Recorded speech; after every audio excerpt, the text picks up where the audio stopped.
Hello everyone and welcome back to another video from Gaming Basics. In this video, I'm going to show you how to delete your account on the CSR2 racing game. So let's get started right away. If you want to delete your account that is currently logged into your CSR2 game, then in order to do this, all you need to do is open up your phone settings first.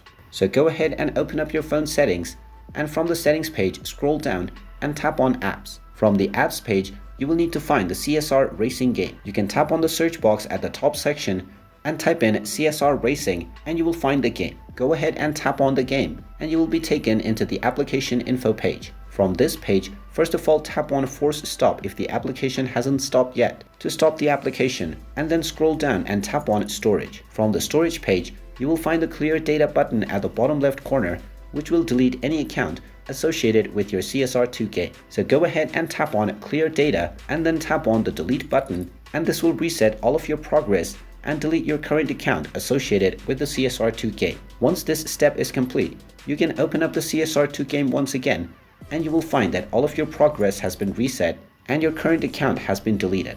And there you have it. That is how easy it is to delete your CSR2 game account. If you find this video helpful, make sure you hit that like button and subscribe to our channel if you haven't done so already. Also ring that notification bell to never miss another update from us. Thank you for watching and I will see you again in the next video.